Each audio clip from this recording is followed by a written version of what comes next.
This is why you need to explore the shadow, to uncover the secrets that have eluded mankind for centuries. From ancient rituals to forbidden texts, the world of the occult is shrouded in enigmatic allure. What if I told you that within the shadows of history lies a realm teeming with arcane wisdom and esoteric knowledge? A place where the lines between reality and the supernatural blur, beckoning the curious and the brave. Join us on the Tristan channel as we delve into the cryptic past, unveiling stories of secret societies, mystical traditions, and the arcane practices that have shaped our world. Discover the hidden symbols etched into the fabric of our history and the powerful relics that hold untold power. From the alchemical pursuits of ancient philosophers to the whispered incantations of modern-day mystics, we leave no stone unturned. Prepare to challenge what you think you know and dive deep into the depths of the occult.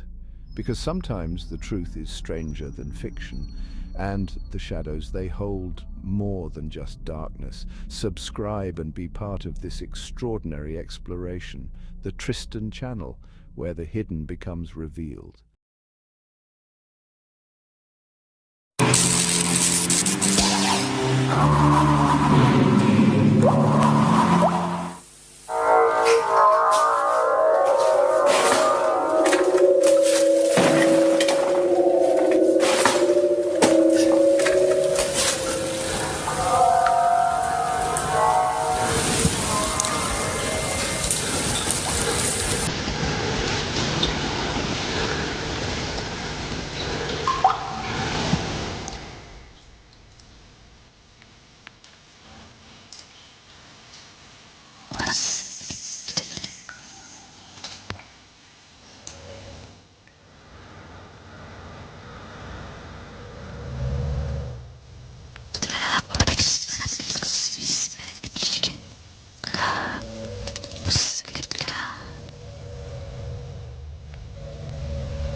So be my grave without a name, that earth may swallow up my shame.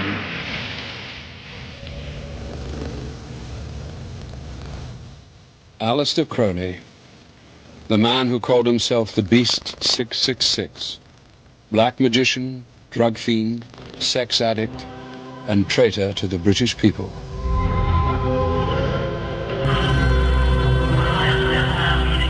I want none of your faint approval or faint dispraise. To hell with Christianity, rationalism, Buddhism. I want blasphemy, murder, rape, revolution, anything bad or good, but strong. In 1920, Aleister Crowley founded a commune in Sicily to practice the beliefs that he said would one day sweep away Christianity and free men from all restriction and repression. 3 years later, Mussolini deported Crowley and his followers from Sicily after reports of human and animal sacrifice and unimaginable sexual depravity caused an international scandal. The British press called Crowley the wickedest man in the world. I have exposed myself to every form of disease, accident, and violence. I have driven myself to delight in dirty and disgusting debauches, and to devour human excrements and human flesh. I have mastered every mode of my mind, and made myself a morality more severe than any other in the world. 1,000 years from now, the world will be sitting in the sunset of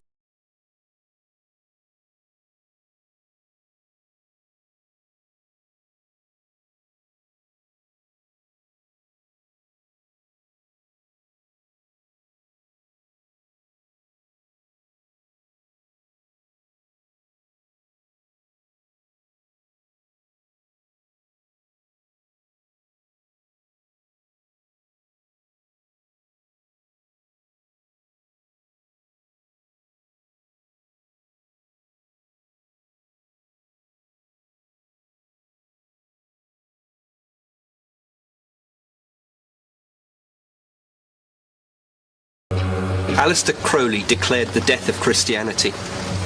He was to be the new Messiah that would replace the pallid dead Christ. I believe he was the real thing, He had given himself under demonic control. He was evil. Very clever. A genius, for God's sake. A raving genius, you know. In a world of little tiny people, this crowd is saying, my God, why are you so unhappy? You want to make love? Well, make love, for Christ's sake. You want to take drugs? You want to expand your consciousness? Please do it.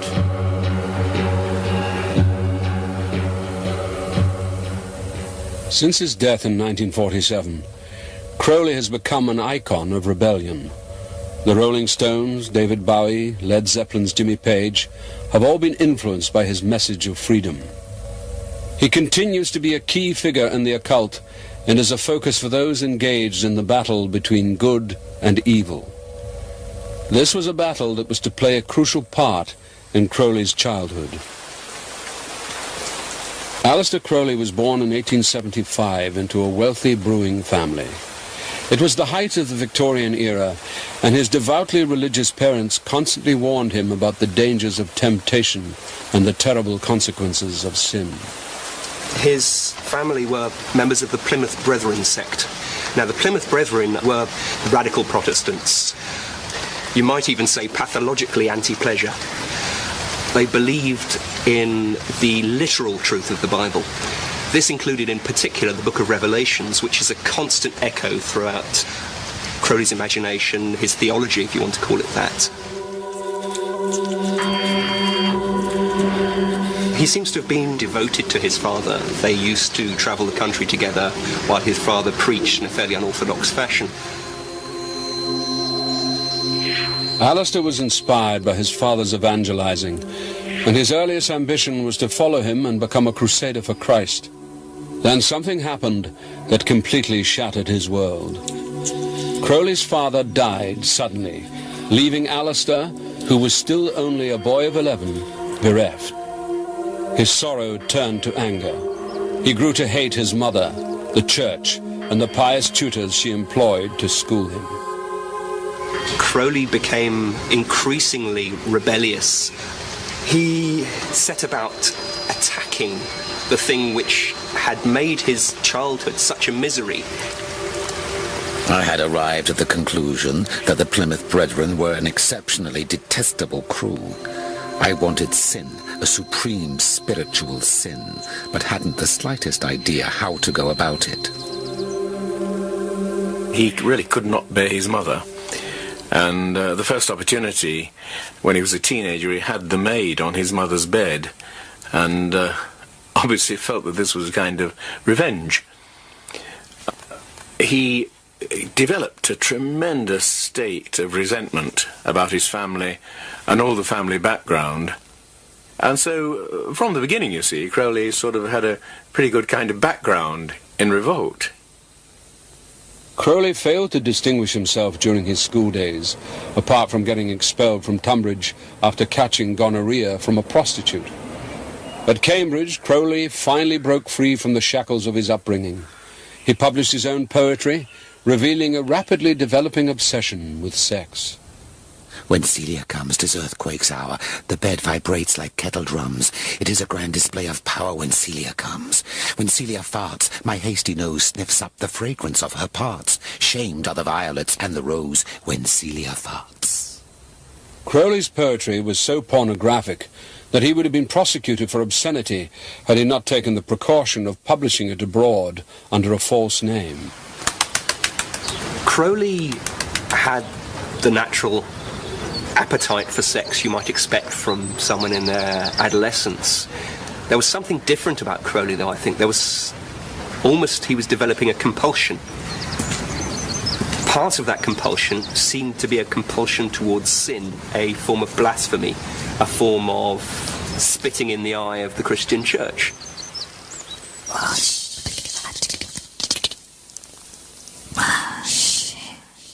It was at Cambridge that Crowley first became fascinated with magic and the occult.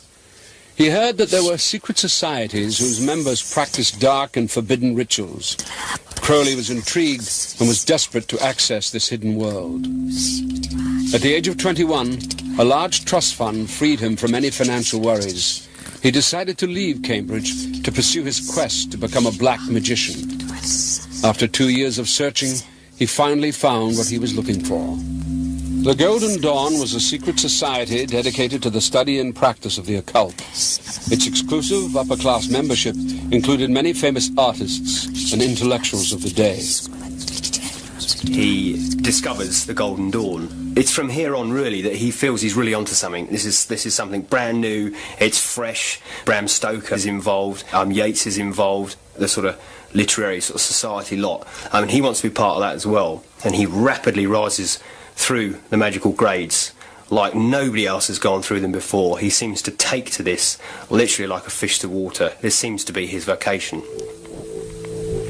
For Crowley, who was now referring to himself as the Beast 666, the Golden Dawn turned out to be a bitter disappointment.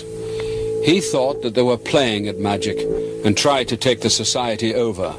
He clashed with the poet W.B. Yeats, who was a prominent member, calling him a lank, dishevelled demonologist. This was the real major step for Crowley when he thought that he was leaving behind the Golden Dawn and all its sort of milk and water magic and moving into the world of sort of real magic. And he was perfectly willing to take on black magic. He was willing to use any forces that he possibly could, that he could control.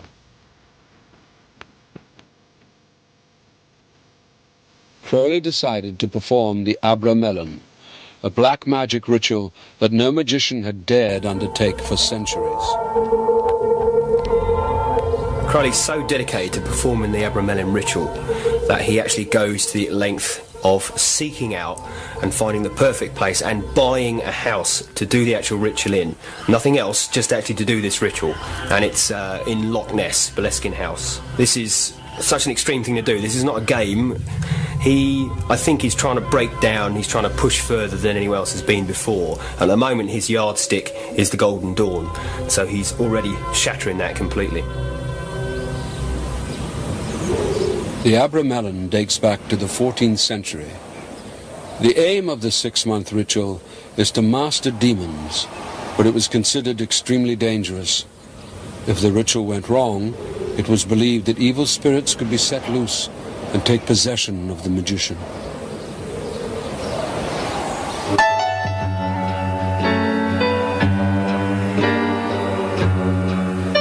The Abramelin ceremony has an introduction which states that nobody should perform this ceremony. Red rag to a bull with Aleister. Crowley, at a time when he did it, had a lot of determination to delve as deeply as he could into the occult. He certainly did do partially the Abramelin ceremony in the house, which is to do with conjuring up one's guardian angel. But in order to do that, you've got to release a lot of other spirits of one sort or another. Even in broad daylight, the room he was working in became almost pitch dark, and he had to light candles and this sort of thing to continue what he was about.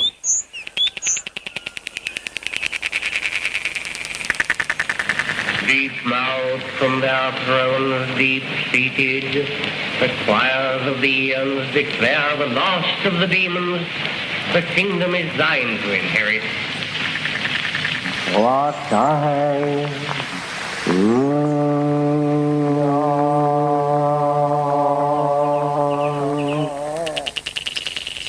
The man actually, I don't think, mixed a great deal with the locals, but they knew what he was about.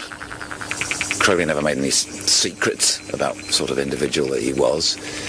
And the north of Scotland being the way it is, there's still some sort of healthy superstitions floating about. And yeah, I mean, there were some people who wouldn't even walk past this place. I have a healthy respect for what the occult can do and how it can really muck up your life.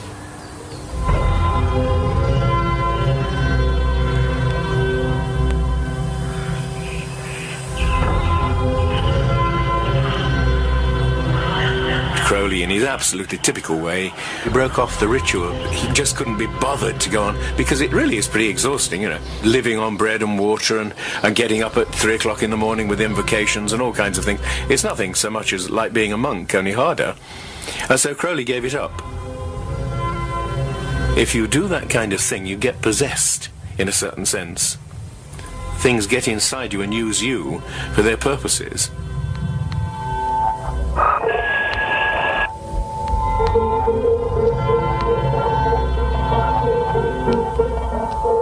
It was at this point that Crowley met Rose Kelly, a young society lady.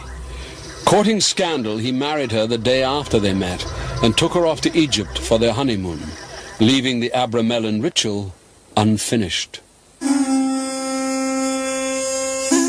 The honeymoon was a period of uninterrupted debauchery.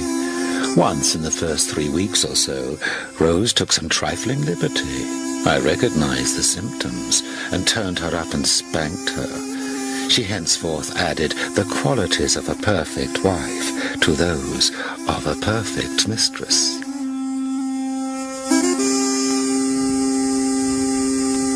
When I was in my late teens, Crowley's like an inspiration. He was somebody who was living a life that you wanted to live like. You wanted to be able to do what you wanted, you know, break down the taboos, break down the barriers. And there was somebody that had already done it, so they sort of become your own sort of personal guru. We're at the Great Pyramid now. This is where Crowley and his wife came on their honeymoon. And one night they decided to spend a night inside the King's chamber. This is just for Crowley really to show off and show what a great magician he is to his wife. They must have done this on their own, him and Rose. Must have been quite an eerie thing to do. This is it.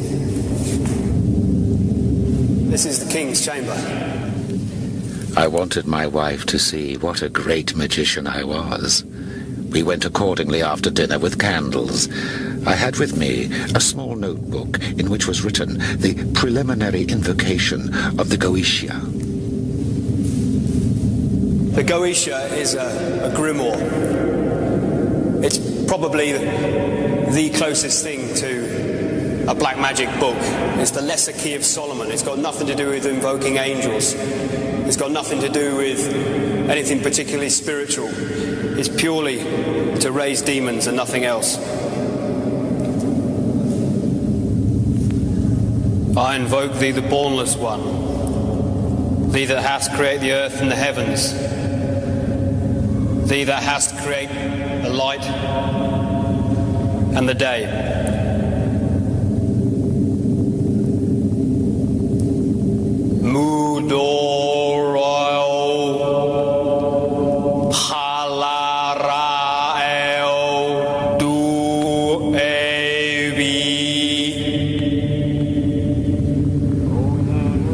Second of the first, the burning flames have flamed in the depths of my door. This must have been one hell of a honeymoon.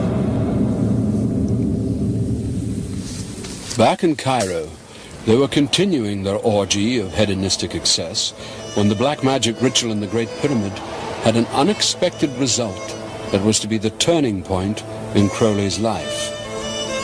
Rose got into a strange state of mind. I had never seen anything like it before. She kept on repeating dreamily, yet intensely, "They are waiting for you. They are waiting for you."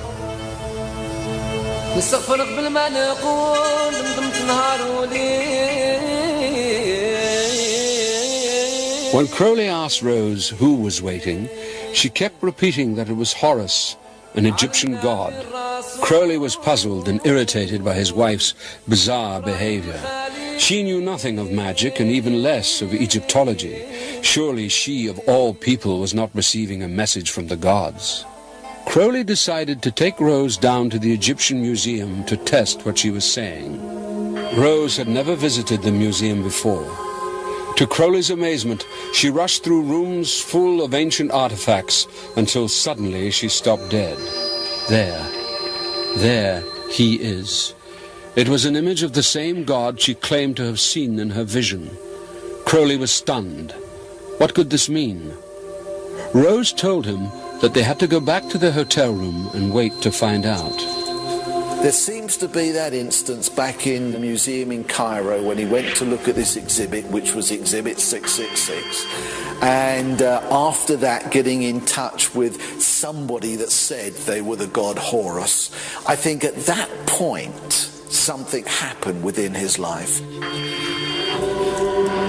He opened himself up to a power that never ever left him, which he developed. And I believe he was the real thing. I believe that people that came into contact with him came into contact with that which was supernaturally evil. He had given himself under that demonic control, and that demonic control could now affect him and could work through him. I shall find you, I shall have you, I am coming back to you. Crowley was about to receive a revelation that would make him the prophet of a new religion, giving him a charter to pursue a life dedicated to sex and magic, no matter what the consequences.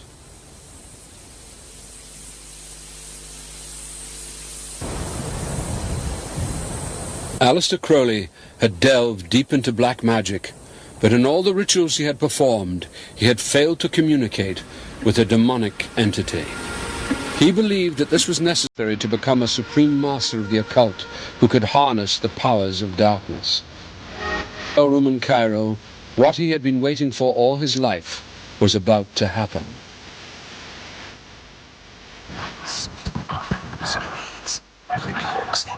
The eyes of Jesus' hands on the cross.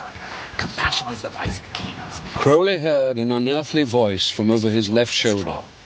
For 1 hour, at precisely the same time over the next 3 days, Crowley said that the voice dictated to him the Book of the Law, the work that would become the Bible of his new religion. The Book of the Law, it just really is ripping up everything. It's ripping up the Bible, it's ripping up the Quran, you know, it's ripping up all the holy books and saying, we're starting fresh now. This is the word of the new eon. We're going to peck out the eyes of Christ on the cross. It's very, very blasphemous. It's all about liberation. It's all about having no restrictions at all. You follow your path, you follow your goal in life, and you do that above all else. The Book of the Law is the Bible of the religion Crowley was endeavouring to found. A book of inspired writings, whereby Crowley portrays himself as a medium for some higher force. Inevitably, with an egomaniac like Crowley, he finds himself cast in the central role. The Book of the Law states, "Do what thou wilt shall be the whole of the law." In other words, people have the right to determine exactly how to live their lives, regardless of moral and religious boundaries. Crowley saw himself as the prophet of this new creed, and a year later showed just how far he was prepared to take it when he set off to conquer one of the world's highest mountains. Crowley had started climbing as a teenager, scaling the perilous chalk cliffs of Beachy Head. In 1905, a year after the Great Revelation in Cairo, Crowley led the first attempt on the world's third highest mountain, Kanchenjunga. But the belief in the absolute supremacy of his will was to have terrible consequences. Crowley was, in point of fact, a very good climber. He could have become known as one of the great climbers. But in this major expedition, the Kanchenjunga expedition, he deserted the rest of the party because they'd had some kind of a quarrel, and the quarrel was largely due to the fact that they didn't like the way that he tried to boss everybody around. And of course, Crowley simply went off saying, all right, you bastards, if you don't want me, then, that's too bad. The rest of the party was descending the mountain face when an avalanche struck. Crowley was alleged to have ignored the cries of the stricken men, preferring to stay in his tent, drinking tea. 4 people were killed in the tragedy. Crowley more or less saw what had happened and just let them die.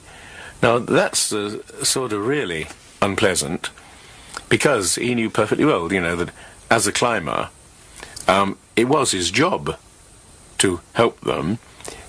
And of course that finished him as far as the climbing mode was concerned. From then on he was untouchable. Unmoved by the tragedy, Crowley set off on a trek across China with his wife Rose and their baby girl. Reaching Vietnam, he abandoned his wife and took up with a mistress back in Shanghai. Rose was unable to cope on her own, and the child died of typhoid. Crowley then deserted Rose for good, blaming her for the death. In despair, she went mad. Back in England, Crowley found his first disciple, Victor Neuburg, a young Cambridge poet. In the case of Neuburg, there was definitely a peculiar kind of homosexual relation, and I'm not just now talking about the ordinary physical thing. Neuburg was in love with him. That's what I mean. He got mixed up with Crowley. Crowley saw there a far weaker character, plunged on Neuburg, and of course dragged him into this whole business of black magic.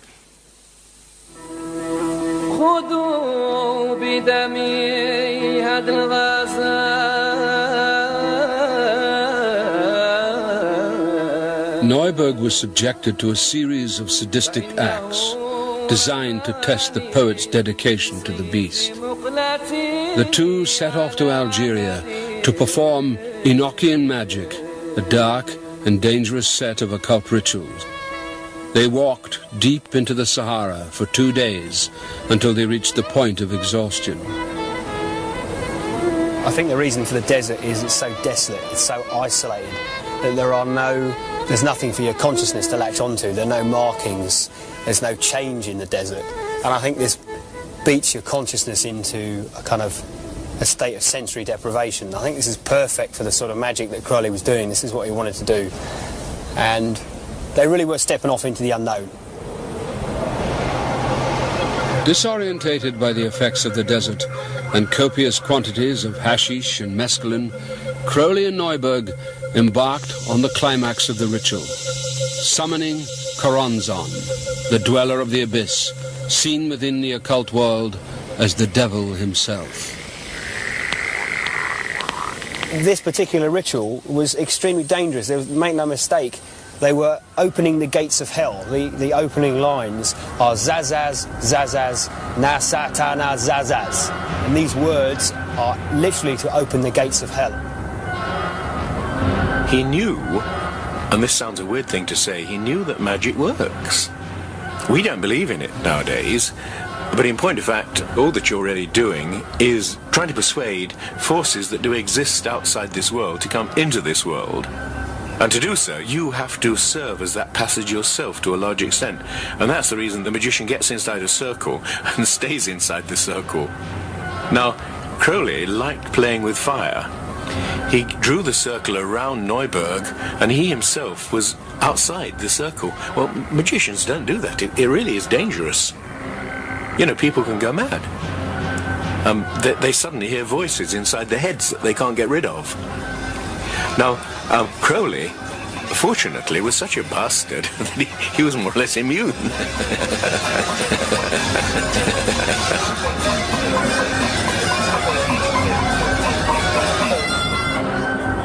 Crowley gets seized with a passion to perform a sexual act, and Crowley is the passive partner in the sex act. And at the point of orgasm, Crowley has like a mystic revelation. He sees a blinding white light. He seems to commune with the secret chiefs, and he suddenly realises that sex can be a sacrament, can be in praise of the gods. It's like a shortcut. It's a short circuit to go straight in to achieve whatever you want to achieve magically. The effect of the rituals left Neuburg a shattered man. He never fully recovered from the experience. But for Crowley, this was the final piece in the jigsaw. He had now united his belief in the power of sex and magic into one occult vision. Crowley headed off to New York and threw himself into what he now called sex magic. He kept a detailed record of his exploits. I had a Dutch prostitute, a muscular wolf type with a fine, fat, juicy yoni. She inspired in me a magnificent effort. After the First World War broke out, Crowley offered himself to the British war effort as a spy. Rejected by the intelligence services, he decided that instead he would support the Germans. Crowley began issuing propaganda on behalf of the Germans for German-owned American newspapers. Crowley's defense being that he was deliberately writing such absurd nonsense that it made the German cause look ridiculous to the American people. The best example of this is probably an open letter that Crowley published addressed to Zeppelin. A giant Zeppelin leaves its base for a night raid. See how defenseless this city will lie beneath the gaze of a hawk. The Germans have decided to make the damage as widespread as possible. A great deal of damage was done in Croydon, where my aunt lives. Unfortunately, her house was not hit. Count Zeppelin is respectfully requested to try again. The exact address is Eaton Lodge, Outram Road. Denounced by the British press as a traitor, Crowley decided that it was time to fulfill his role as a prophet of the religion that he now called Thelema. Crowley needed a place to practice Thelema, and set off across Europe to find somewhere away from the prying eyes of Edwardian England. He eventually stumbled across a ramshackle farmhouse in Cefalù, northern Sicily. Unprepossessing as it was, this was to be Crowley's temple. What the Book of the Law proposed, the Abbey of Thelema practiced. Crowley must have had in his mind the hope that this was the beginning of his new religion.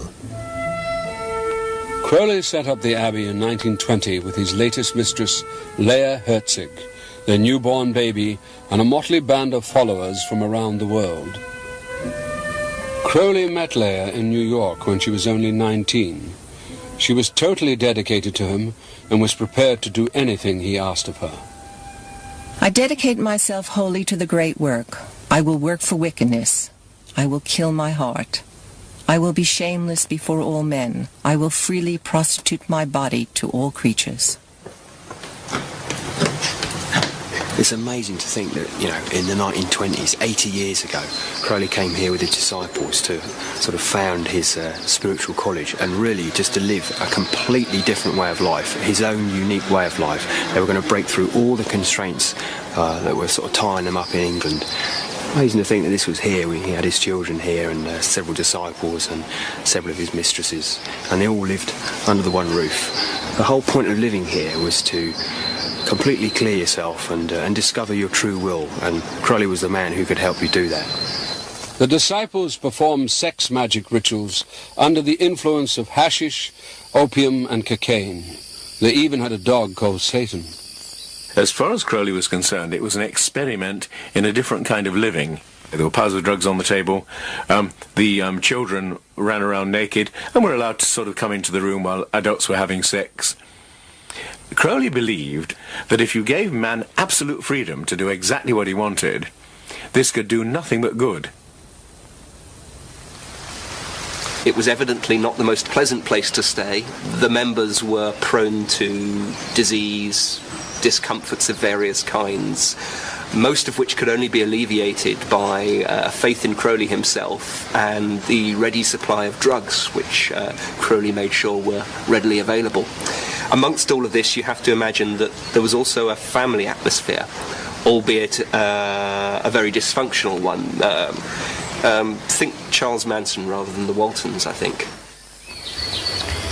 When Crowley first arrived here with his followers and set up base camp, it absolutely rocked the Cefalù's kind of the whole village, because they'd never seen someone behave in this way before. They'd never even seen it. He was kind of like a free man. And locally now, this actual house of Aleister Crowley is supposed to be cursed, and I was advised when I first came here not to go up to the house, that it would be a very, very bad thing to do. So people are genuinely sort of frightened of the actual building.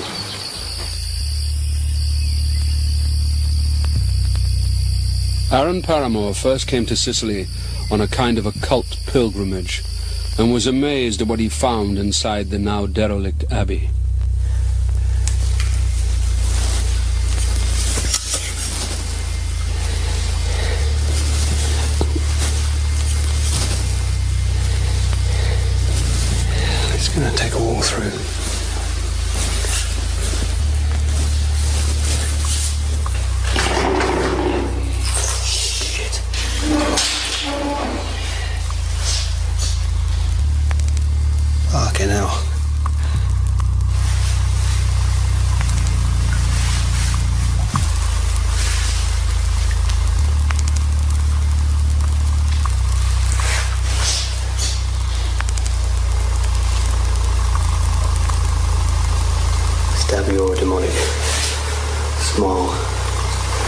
to my brain.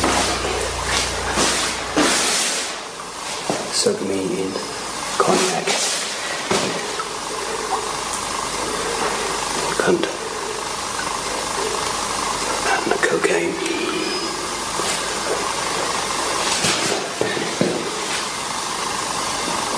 There's somebody with a very long tongue who seems to say, fuck Leah. This is the place that Crowley called the Nightmare Room. Disciples were given drugs and made to sit and look at Crowley's pornographic paintings on the walls. The idea was that by doing this, they would lose all their fear and repression. It's a grinning demon. It's a rather well-endowed demon. As people at the Abbey continued to lose their inhibitions, the sex magic rituals Crowley asked them to perform became more and more extreme. Probably the most controversial and lurid episode in the whole Cefalù period is the attempted copulation between one of his Scarlet Women, Leah Herzig, and a goat. Now, supposedly, at the time of orgasm, the goat was to mount Leah Herzig, and at the time of orgasm, it was to have its throat cut. You can wonder whether what he was trying to do was, A, to test the dedication of his disciples, to see how far he could push them. Perhaps he also thought it would be a good show. I mean, Crowley was dedicated to novelty, and I dare say that would be a novelty to most people. The goat, the symbol, of course, of Satan. Normal man and woman is repulsed by this sort of thing, and we wonder what actually can bring human beings to this. And I think what had happened was that in the Abbey, they had sated or satisfied so many of their appetites that all the time they were going just that bit further until eventually they were copulating with animals. And I suppose when you get to that stage, it is symbolic of the depth of evil. Things started to go wrong at the Abbey. Crowley struggled with his growing drug addiction. Leah had a nervous breakdown, but what Crowley called the great work had to go on. People who use the word I are encouraged to cut themselves in order to remind themselves that they don't have an identity. Crowley was there destroying people's egos. That was part of the experiment. He was liberating them from their conventional upbringings. Raoul Loveday was an Oxford graduate who broke away from his middle-class background and came to Sicily with his wife. He wrote to his parents that he was happier at the Abbey than he had ever been. But Loveday fell ill and died after allegedly drinking the blood of a cat sacrificed in a ritual. His wife left Sicily and went straight to the British press. Crowley's little squalid piece of heaven collapsed due to one of the earliest tabloid attacks, which, rather than attacking Crowley's Abbey as being the kind of mind control camp it was, which probably wouldn't have made sense to people at this time, it portrayed this kind of dark, devil-worshipping, orgy-ridden den of human sacrifice, which it wasn't. Eventually, of course, it was Mussolini who kicked his little crew out. For many of the people at the Abbey, what they did there blighted the rest of their lives. Deserted by Crowley, Leah Herzig sank into prostitution. Other disciples went mad. One committed suicide. The dream was over. Crowley was now public enemy number one, the wickedest man in the world.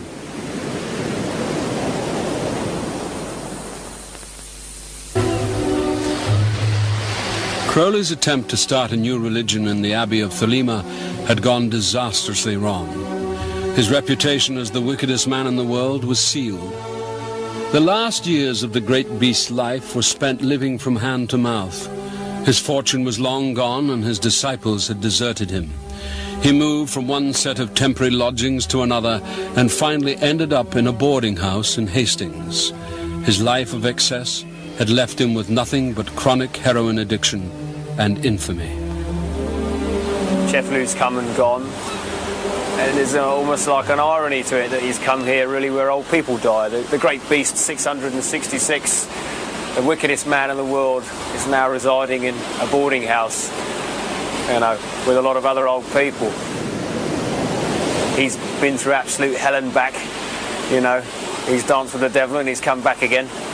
And is he a wise old man, or is he a sad, lonely heroin addict in a room? In 1934, Crowley began a libel case against a writer who described him as a black magician. He was desperate for money and believed he might be awarded damages. Examples of Crowley's pornographic poetry were read out in court, and then the wife of Rao Loveday, the young man who died in the Abbey of Thelema, gave evidence of Crowley's depravity. The judge was appalled, saying that in 40 years of justice he had never heard of such wickedness. Crowley lost the case and ended up bankrupt. But even after such a humiliating defeat, his extraordinary magnetism was undiminished. After a court case that Crowley loses, a young woman called Deirdre McKellum comes up to him and says, "I want to have your child," basically. And Crowley agrees, and they go off together, and they perform a ritual to have a magical son, a sort of a magical heir for Crowley. And they perform various rituals, and they do have this son, and his name is Aleister Ataturk. Well, after he took me in his arms on the doorstep, that beastly lodging which had lace curtains in the window, I don't know where it was now, he said, "I want you and I want your child." Well, I wanted a child, and I just started from then.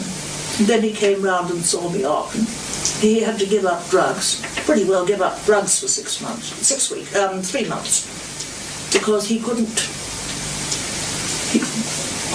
conceive very easily. Well, I suppose I conceived, he did the other thing, but... That was the only child who, in the everyday concept, I think he really loved, whom he wanted to see have a future. It wasn't until the end of his life that I really think he came into contact with the kind of love most men would have wanted. Perhaps for the first time, Crowley was beginning to question what his life had really amounted to. Have I ever done anything of value, or am I a mere trifler, existing by a series of shifts of one kind or another, a wastrel, a coward, a man of straw? I can find no answer whatsoever, the obvious verdict being guilty every time. From an early age, Crowley had been obsessed with sex. He came to believe that it was the key to magical fulfillment. So when he wrote in his diary, "Weak erection," he knew that the end was near. And there was no tears pouring down AC's face whatsoever. We talked the whole day before, and the whole next day that he died, until he went into a coma, which he did very quietly. And then the day after, when he did die, there was this strange thing that happened again with the curtains. Very still day, and the curtains blew out across the room, and there was a great peal of thunder, which was, I think, the gods greeting him.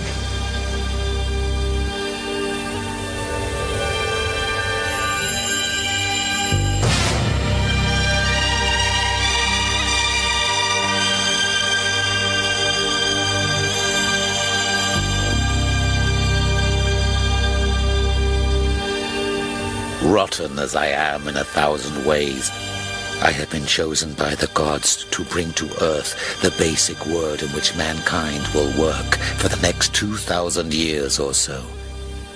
I assure you, the world is ready for this move. The great beast died in 1947, and for a decade it seemed all his ideas had died with him. But then his do-what-thou-wilt philosophy found a new home with a generation that was experimenting with free love, drugs, and alternative beliefs. Crowley had pushed the same boundaries 40 years earlier. He was now a 60s icon. John Lennon acknowledged him as a personal hero by putting him on the front cover of the Beatles' Sgt. Pepper album. Drugs guru Timothy Leary went tripping in Crowley's footsteps. It's a great trip. And the Rolling Stones were drawn to him by the underground filmmaker Kenneth Anger. The Stones found Kenneth Anger, who in turn introduced them to the world of Aleister Crowley, which at least for a time seemed, heaven sent's probably the wrong word, but certainly seemed to suit the direction they were heading, which was unquestionably infernal. The Stones' flirtation with the dark side was brief, but since the 60s, the occult has seen an explosion in popularity. There are now thousands of occult websites on the internet, with many dedicated to the great beast.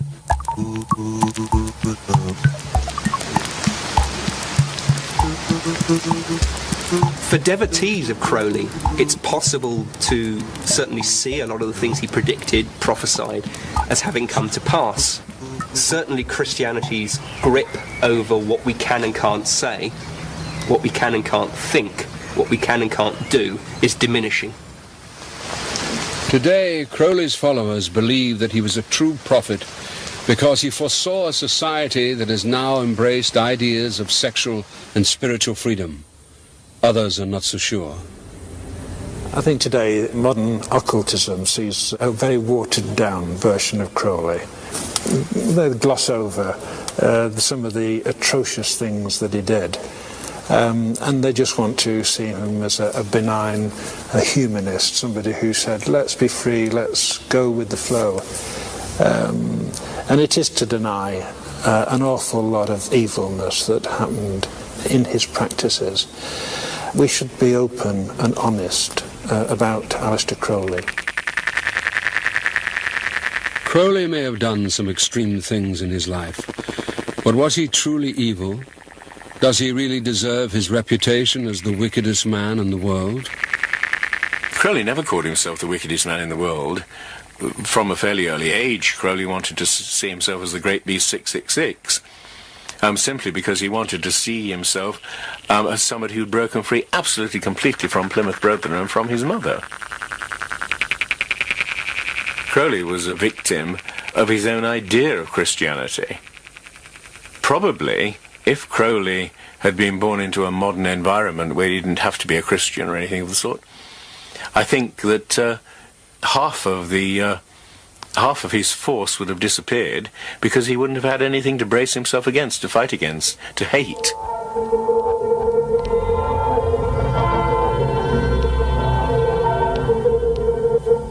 Aleister Crowley's life was spent affirming his freedom. It began in defiance of his family, Victorian morality, and the Christian Church. But the desire to exert his own free will became an obsession and a license to live his life to outrageous extremes. Crowley's beliefs ultimately proved to be as damaging to himself as they were to others.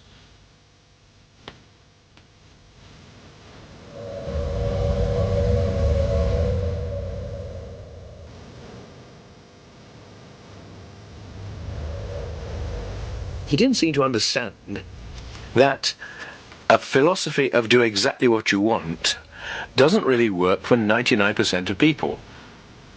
If you took away all laws, all restraints and all the rest of it, his society would suddenly turn into a pretty horrible mess.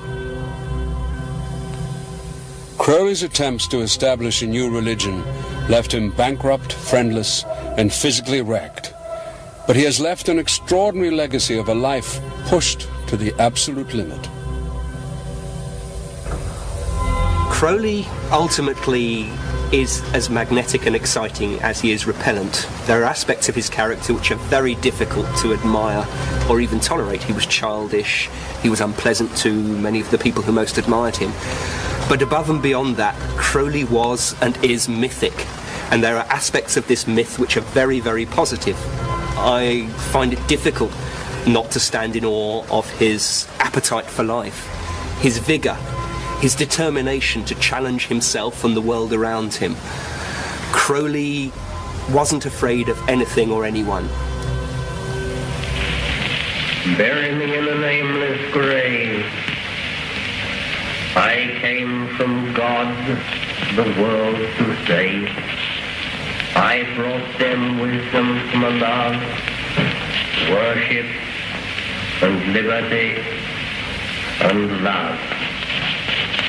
They slew me, so be my grave without a name, that earth may swallow up my shame.